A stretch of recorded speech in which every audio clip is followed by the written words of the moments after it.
ibu yang mengaku mantan dukun ini, dulunya dia katanya seorang muslim, kemudian murtad menerima Tuhan Yesus. Dia mengatakan kepada para pendeta supaya jangan saling berebut jemaat.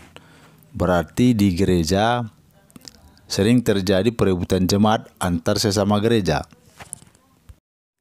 Kita ulangi pernyataannya. Jangan hanya sibuk berebut jemaat. Jangan hanya sibuk cinta uang, kejar popularitas. Kita sudah terkecoh sama setan. Tapi panggilan kita sebagai murid Kristus, cari jiwa-jiwa yang terhilang, saudara. Cari jiwa-jiwa yang terhilang, saudara. Itu tugas kita. Amin. Tugas kita merebut jiwa-jiwa dari tangan musuh, bukan merebut jemaat dari tangan gereja lain. Rebut jemaat dari tangan musuh. Musuh yang mana? Yang ini.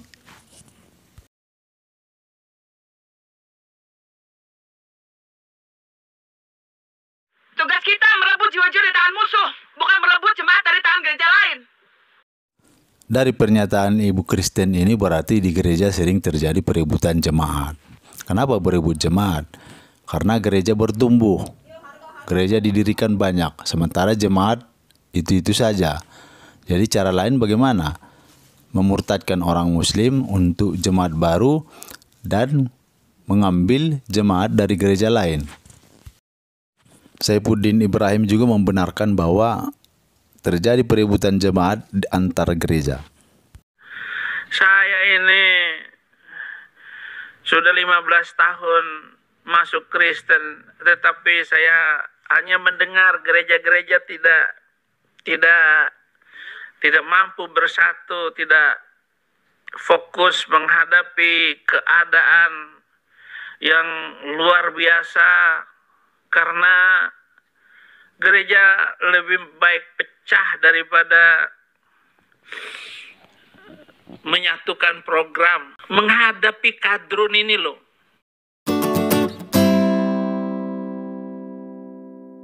Menghadapi kadrun ini loh.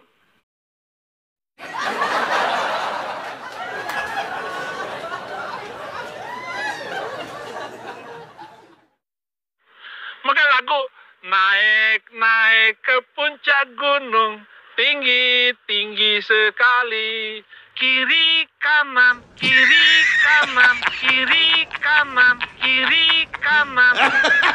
Bagaimana kita menghadapi kadrun agar mereka kiri kanan, kiri kanan.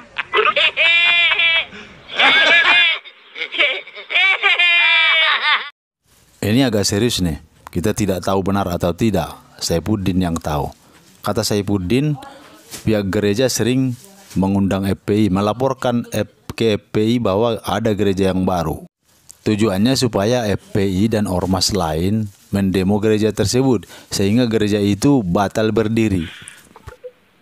Jadi ada gereja, karena ada gereja baru, lapor ke FPI coba. Nih apaan ini pendeta-pendeta ini? Lapor ke FPI. Itu tuh ada gereja, dia diserang sama FPI. Karena gereja besar ini ngasih uang kepada FPI.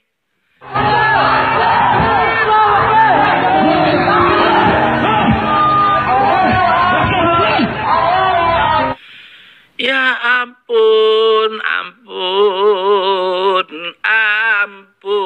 Tuhan.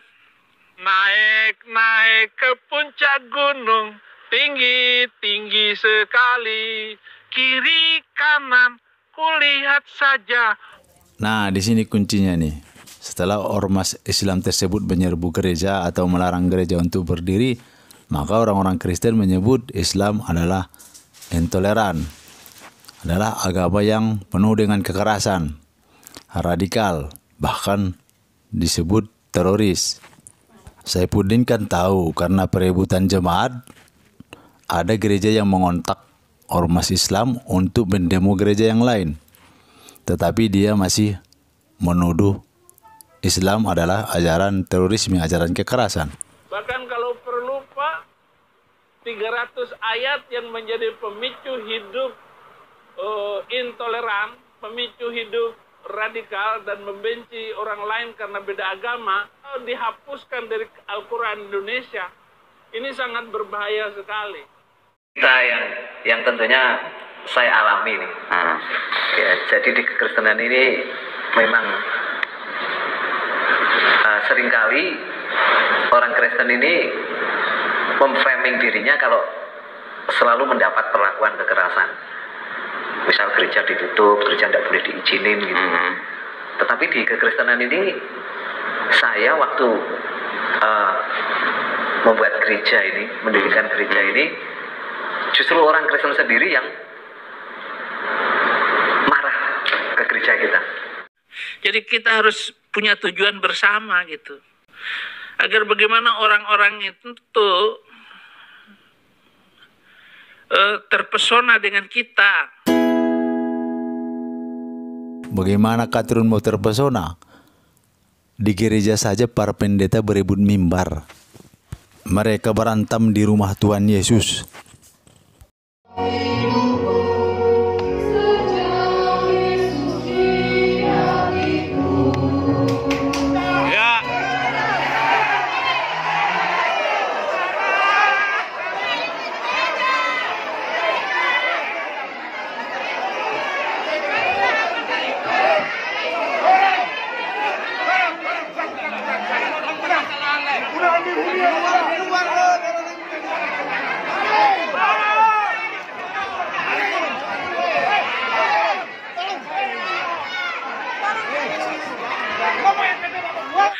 Agar bagaimana orang-orang itu tuh terpesona dengan kita.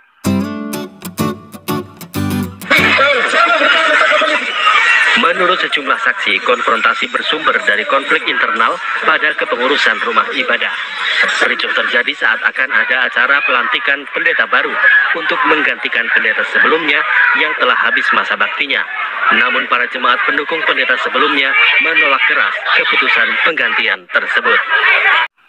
Sehingga mereka datang kepada kita, entah karena kita sopan santun, beretika. Yang bener lu. Bagaimana mau terpesona di rumah ibadah seperti ini?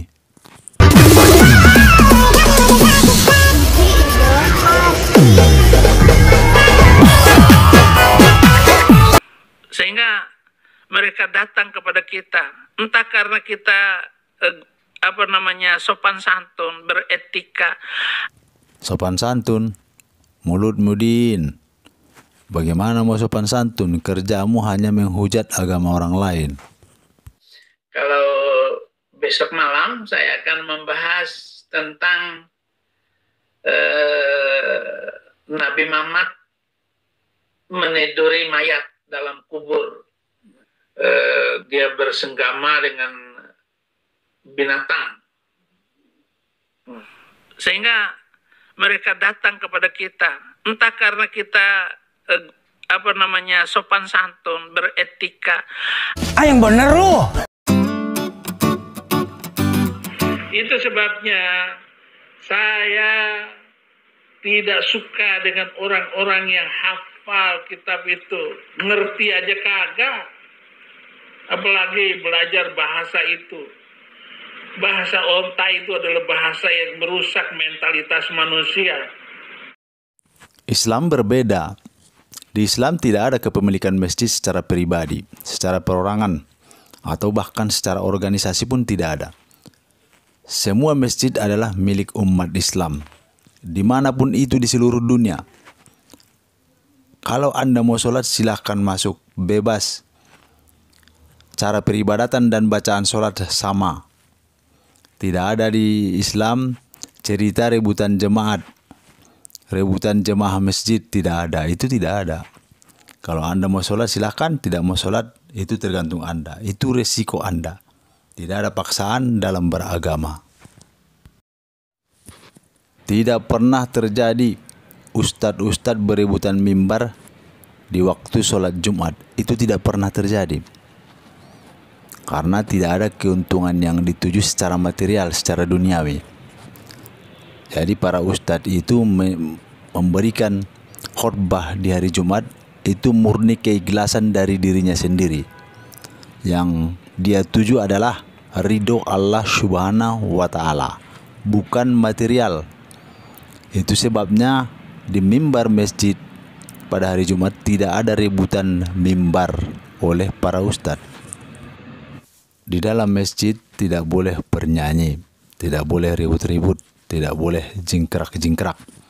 Di dalam masjid yang mau diperbolehkan itu adalah sholat sesuai syariat Islam dan pengajaran tentang Al-Quran dan ilmu-ilmu keislaman. Dari video ini yang kita paparkan dari awal sampai akhir, Anda mau murtad, mau keluar dari Islam, mau pindah ke agama sebelah, yakin itu? Yakin di sana lebih menyelamatkan? Silakan saja. Tidak ada paksaan dalam agama Islam. Mau murtad silakan, mau beriman silakan. Keselamatan dalam Islam lebih pasti, lebih bisa dipertanggungjawabkan. Buktinya apa? Lihat saja peribadatannya, syariat-syariatnya. Itu terus mengacu kepada ajaran Nabi Muhammad SAW. Sholatnya juga dipraktikkan langsung oleh Nabi. Begitu juga yang lain, seperti puasa, zakat, haji, semua dipraktikkan oleh Nabi Muhammad. Dilaksanakan turun-temurun sampai hari ini. Kitab suci Al-Quran masih dalam bahasa aslinya. Tidak ada dua Al-Quran di dunia ini, cuma satu. Dan itu terjaga, tertulis mulai zaman Nabi sampai hari ini. Tidak ada orang lain yang menulis di dalam Al-Quran. Tidak ada pihak lain yang bukan Nabi Muhammad yang boleh menulis di dalam Al-Quran. Jadi agama Islam ini adalah agama yang kuat, agama yang menjamin keselamatan. Bandingkan dengan agama sebelah. Lihat kitabnya. Masih dalam bahasa aslinya, bahasa nabinya. Kemudian lihat siapa saja yang menulis di dalam kitab itu. Apakah itu ditulis oleh nabinya, dipandu oleh nabinya. Kemudian lihat cara peribadatannya. Apakah peribadatan itu dicontohkan oleh nabi pembawa agama itu? Atau ada orang lain yang membuat-buat tentang peribadatan itu? Silakan bandingkan. Islam adalah agama yang menjamin keselamatan. Terima kasih sahabat-sahabat telah mengklik channel ini. Semoga kita tetap dalam iman Islam.